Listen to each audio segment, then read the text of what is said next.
Here's Section 1, fully fleshed out with at least 700 words. ##### Section 1. The Arrival, Humanity's First Contact. The HFY had long believed themselves to be the shepherds of the stars. They were among the oldest of the known interstellar civilizations, their history stretching back hundreds of thousands of years. While some species pursued war and conquest, the HFY had devoted themselves to diplomacy, knowledge, and peaceful expansion. Their vast empire was not one of military conquest, but of influence, uniting countless species under a banner of mutual progress. For centuries, they had scouted the galaxy for emerging civilizations, carefully observing their progress and determining when they were ready for first contact. To the HFY, uplifting a new species into the galactic community was a sacred duty. And now, they had finally turned their gaze toward Earth. The signals had been unmistakable: radio transmissions, digital broadcasts, and even primitive interstellar probes. Humanity had stepped into the stars, and though their expansion was slow, it was inevitable. The HFY High Council had watched their progress with anticipation. Now was the time. A fleet of diplomatic vessels, graceful, sleek ships designed for peaceful encounters, slipped into the Sol system, emerging from hyperspace with a practiced elegance. The HFY did not bring warships. They never had a reason to. Their diplomatic vessels carried no weapons beyond basic shielding and defensive measures, as per galactic law for first contact scenarios. Admiral Kael'Voran, a veteran of dozens of first contact missions, stood on the bridge of the Elysian Dawn, the HFY flagship. He watched Earth come into view on the display, a world of blue oceans and sprawling landmasses, teeming with life. It was a beautiful sight, one he had seen reflected in many other homeworlds before. Yet something about this mission felt different. A sense of unease crept into his thoughts, though he quickly pushed it aside. "Are the greetings prepared?" he asked his communications officer. "Yes, Admiral. We have translated messages into their most common languages and included recordings of our intent," the officer replied, his voice tinged with excitement. Kael'Voran allowed himself a small smile. Humanity would be confused at first, perhaps even frightened. But once they understood, they would rejoice. Every species did. The HFY fleet sent their first message, a peaceful introduction, an offer of friendship. They did not expect the response they received. #### Humanity's response, a legacy of war. On the other side of the system, in the cold void beyond Mars, the Terran Defense Fleet detected the incoming ships the moment they emerged from hyperspace. Humanity had long since learned to be cautious. Decades of war, both on Earth and in the early years of space colonization, had forged a civilization that trusted nothing blindly. When the alien vessels appeared, a dozen TDF warships immediately locked onto them. The TSF Titan, the pride of the fleet, loomed at the forefront, a massive battleship armed with rail cannons, nuclear payloads, and cutting-edge energy weapons.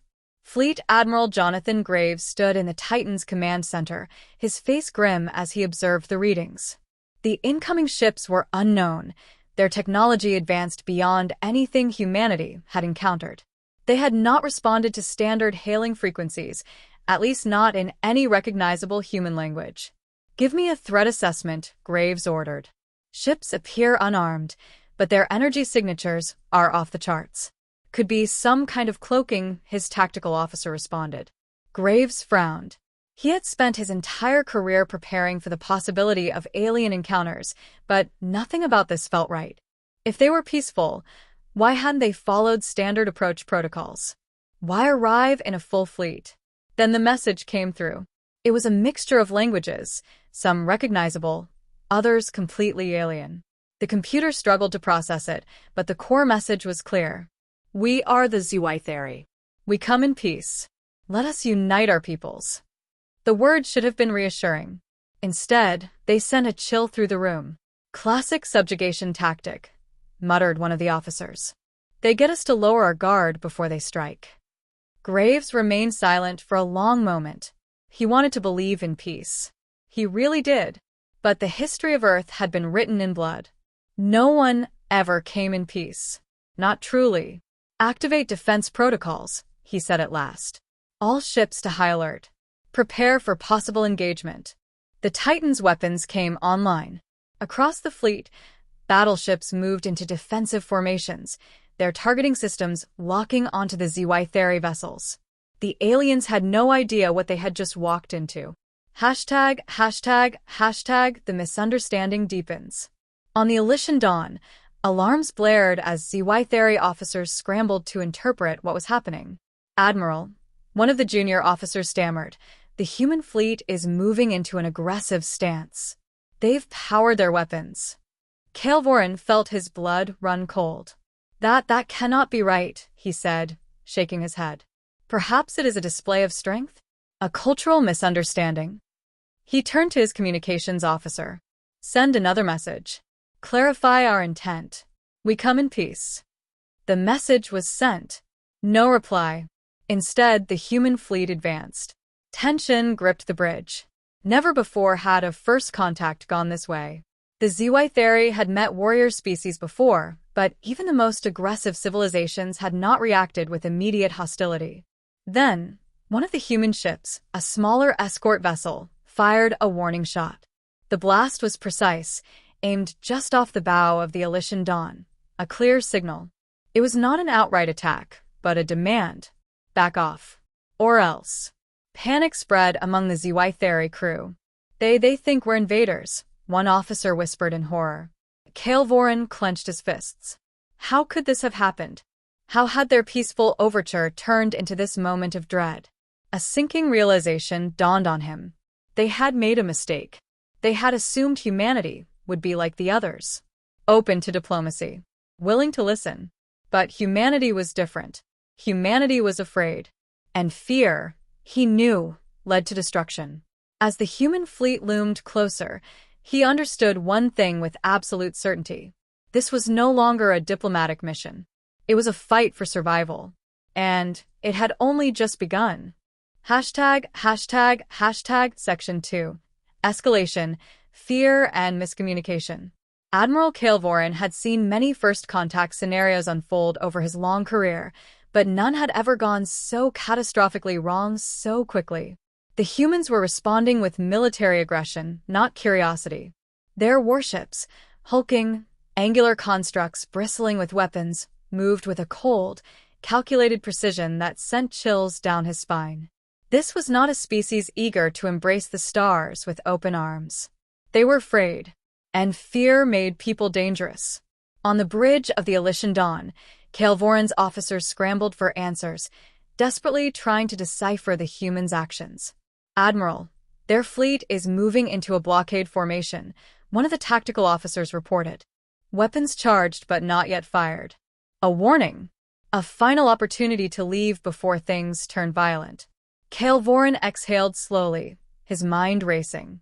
A tactical withdrawal would be the safest course of action, but it would send the wrong message, one of weakness or guilt. If the humans were as paranoid as they appeared to be, retreating now might confirm whatever suspicions they held. No.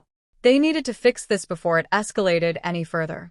"Send another transmission," he ordered. "Make it clearer. Remove the poetic diplomacy. Just give them the raw facts."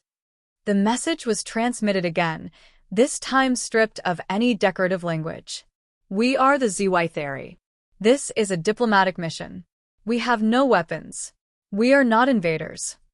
And yet, the human ships did not stand down. If anything, they seemed to grow even more suspicious. ####,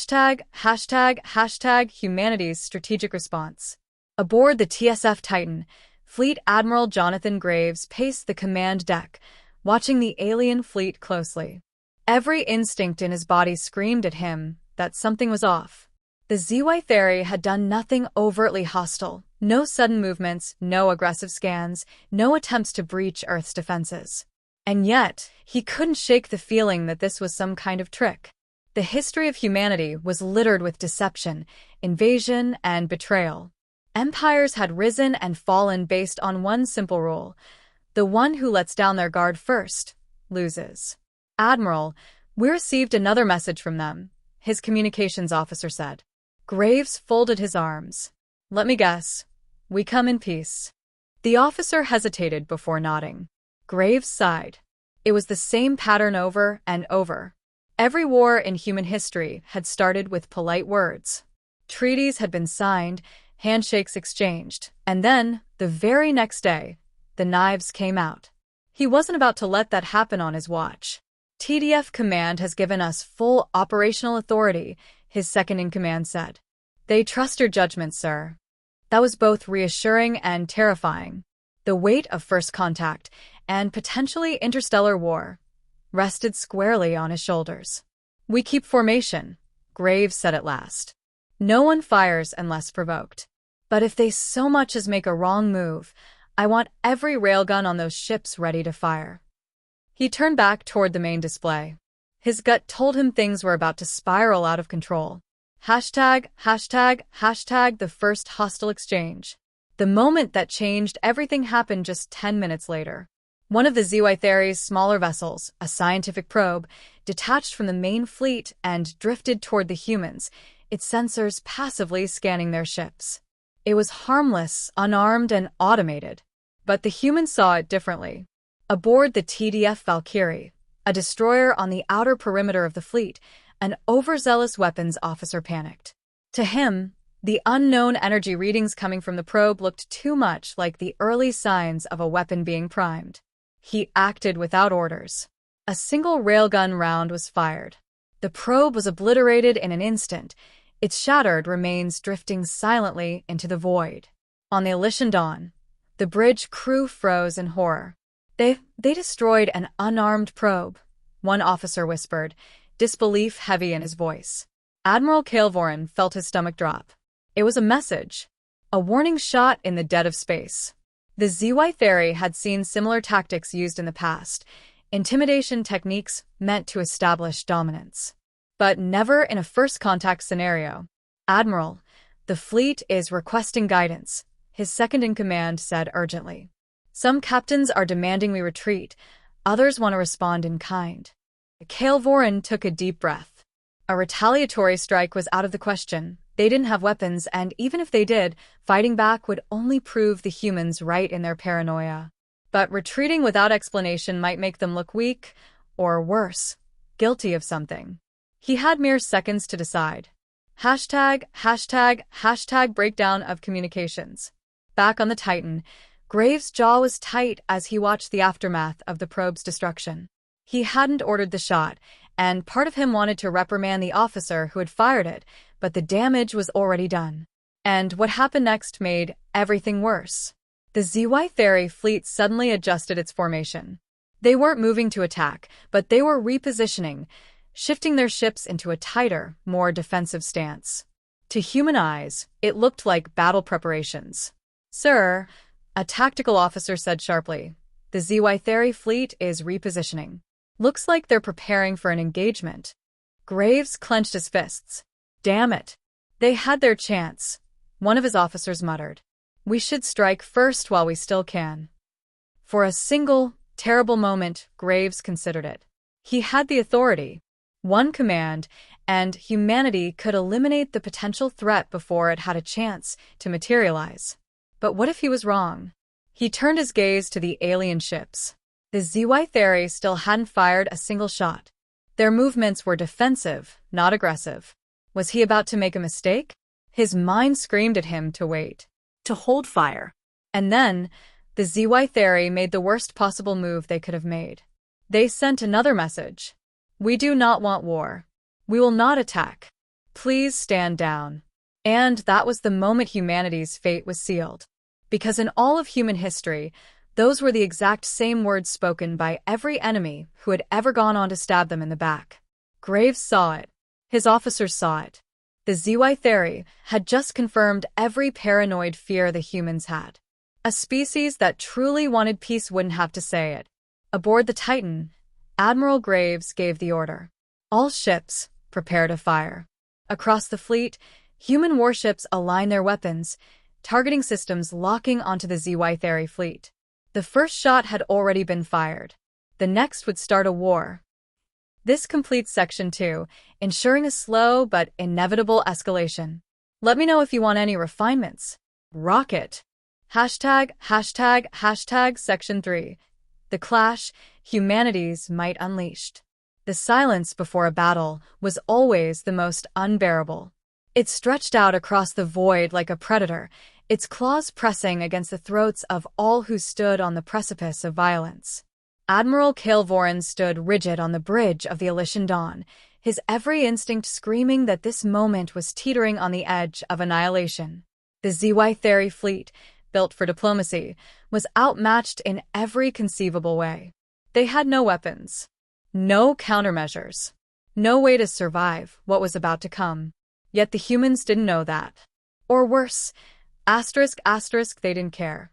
Across the vast emptiness of space, the Terran Defense Fleet was preparing to fire. Weapon systems hummed to life. Railguns locked onto targets. Missile bays primed for launch. Kael'Voran had mere seconds to make a choice. "Open a system-wide transmission," he ordered. The comms officer obeyed instantly. "Humans, listen to me. You are making a mistake. We are unarmed. We pose no threat to you. Stand down before. A bright light filled the view screen. The first human salvo had been fired. The first shots fired. The ZY barely had time to react before the void erupted with devastation. Hypervelocity railgun rounds cut through the darkness like lances of pure destruction, slamming into the ZY vessels with horrifying efficiency. Plasma bursts followed in rapid succession, carving through diplomatic ships as if they were made of paper. The Elysian Dawn shuddered as explosions rocked its side. Kael'Voran was thrown against the bulkhead, the impact rattling his bones. Around him, his crew screamed as systems overloaded, consoles sparked, and power flickered in and out. A quick glance at the tactical display showed a nightmare unfolding before his eyes. Ship after ship in the ZY fleet was being torn apart. They hadn't even attempted evasive maneuvers. There had been no time. Their ships, designed for peace, had no defensive strategies against warfare of this scale. One of the ZY vessels, the Auric Emissary, was struck by a direct missile barrage. Its hull fractured instantly, a gaping wound splitting it in two. A moment later, it detonated in a brilliant fireball. Hundreds of ZY souls were lost in an instant. "Admiral, we're losing ships," a desperate voice called. "We can't." A sudden impact silenced the officer mid-sentence as another blast ripped through the ship. Panic clawed at Kael'Voran's throat. This wasn't just an attack. It was an extermination. ZY shock and horror. Across the surviving ships, ZY officers frantically attempted to send distress signals. Messages screamed across the system, desperate pleas for ceasefire. But humanity wasn't listening. On board the Titan, Fleet Admiral Jonathan Graves watched as the ZY fleet crumbled under his forces' onslaught. His jaw was tight, his hands clenched into fists. Something felt wrong. He had expected a fight, expected the ZY to retaliate, to show their true colors. But they weren't firing back. They weren't launching counterattacks. They were running. Some ships had begun trying to flee, pushing their engines to the limit to escape the carnage. Others were holding position, broadcasting transmissions that his comms team still couldn't fully translate. "Admiral," his tactical officer said hesitantly, "we're getting unusual readings from their ships. No weapon signatures. No energy spikes." I don't think they ever had weapons." Graves' stomach turned to ice. "Repeat that," he said, his voice barely above a whisper. "They weren't armed," the officer said again, his voice filled with a dawning horror. For a moment, Graves couldn't breathe. He had just given the order to massacre a fleet of unarmed diplomats. Humanity's perspective. The bitter realization. The realization hit the bridge of the Titan like a thunderclap. Some officers looked at each other in stunned silence. Others turned pale, their hands hovering over controls as if unsure whether to keep pressing forward. Graves felt like the weight of an entire planet had just been dropped on his chest. They had been wrong. Utterly, irreversibly wrong. Before he could even process his mistake, a new transmission came through. The voices of the ZY Theory survivors, their words now fully translated. Please stop. We surrender. We were never a threat. Stop the attack. The bridge of the Titan fell into a suffocating silence. Graves felt his soul sink into a pit of regret. But it was too late. Hashtag ZY Theory's last attempt at peace. Amidst the burning remains of what had once been a proud diplomatic fleet, a single vessel remained intact. The ZY Theory command ship, Elysian Dawn. Cale Voran, blood trickling down his forehead, forced himself upright. Half of his crew was dead. His ship was barely holding together. But he still had one last move to make. If humanity refused to believe words, perhaps they would believe truth. Send it, he rasped to his comms officer. Transmit everything. The ZY Theory, in a desperate last effort, broadcasted their entire historical record. Every moment of their peaceful existence. Every attempt they had made to unite the stars in diplomacy. Every first contact mission that had ended with alliances, not wars. And finally, the true purpose of their arrival, not as conquerors, but as messengers of peace.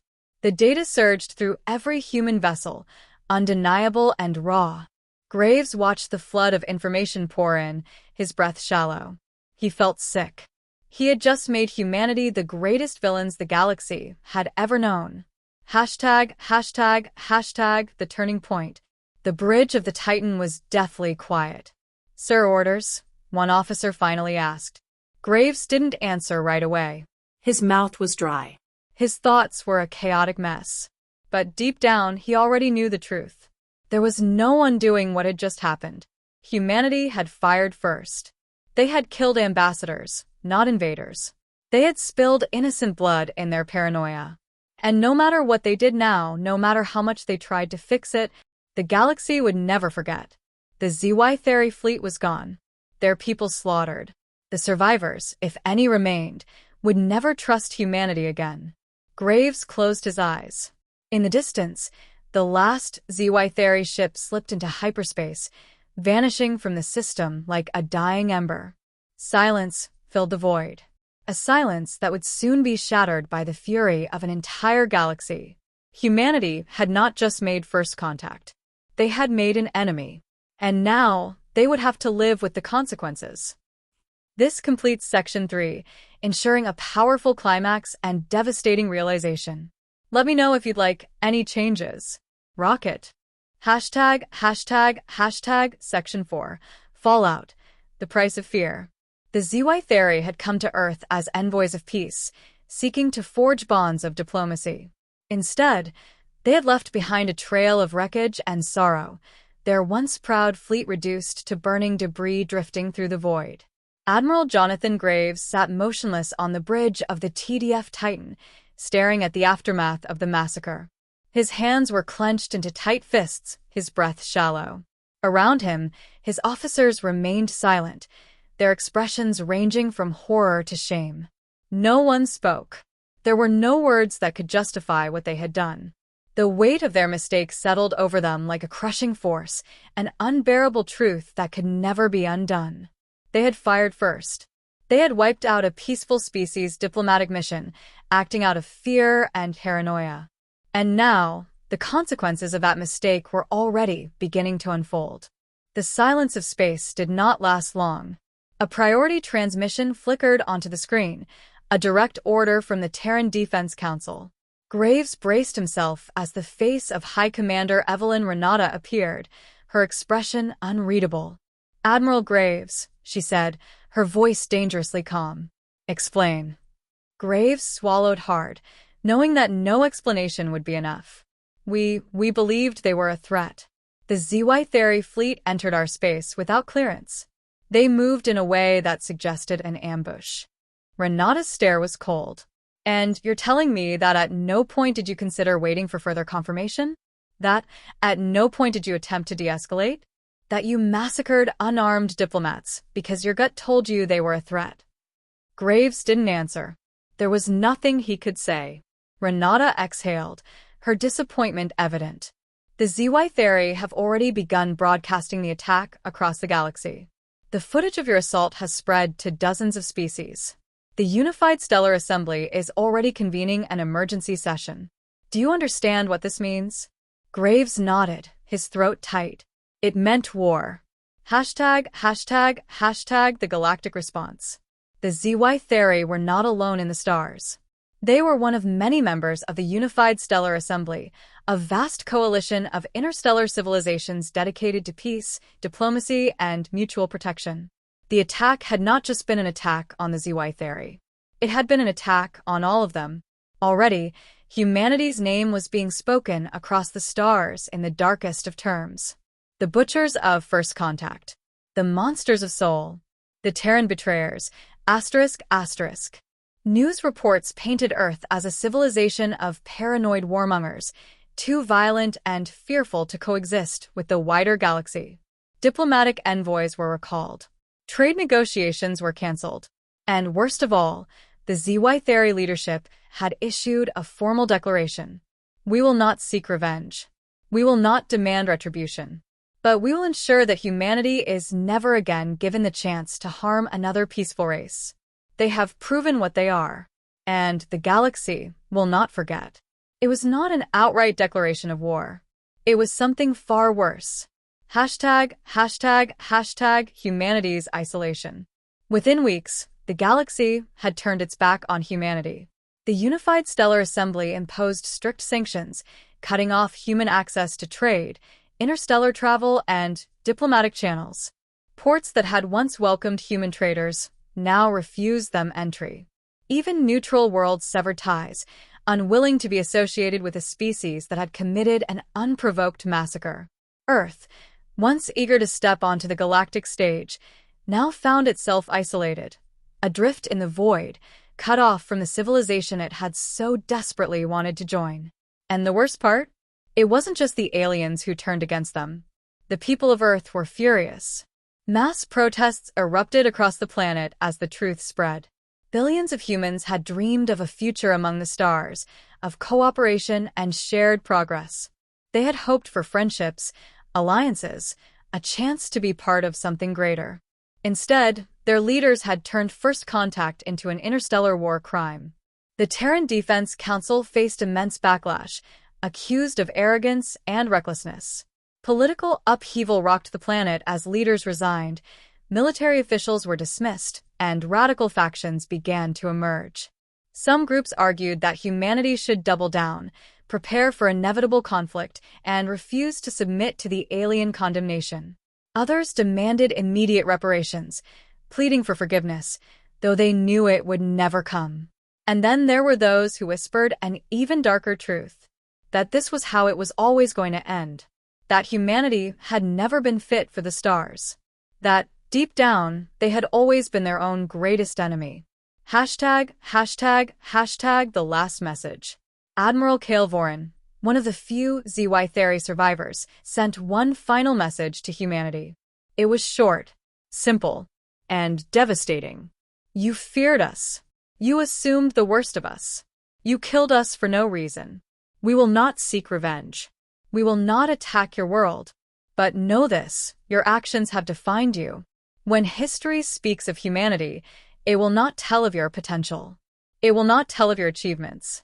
It will tell of this day. The day you proved that fear, not wisdom, guides your people. The day you became the monsters of the stars. The transmission ended. And with it, so did humanity's dream of peaceful first contact. Hashtag, hashtag, hashtag the beginning of the end. Humanity had always feared the unknown.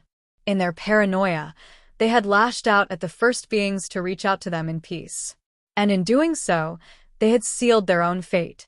As the ZY Theory and their allies withdrew, leaving humanity to its self-imposed isolation, a chilling realization settled over Earth. They were alone, not because the galaxy had rejected them, but because they had made themselves unworthy of being part of it. And now, all they could do was wait. Wait for the day when the stars no longer feared them. Wait for the day when, perhaps, they would be given a second chance. Or wait for the day when the galaxy decided that humanity's mistake could never be allowed to happen again, and came to erase them from the stars forever. This concludes Section 4, wrapping up the story with the full weight of humanity's actions and their devastating consequences.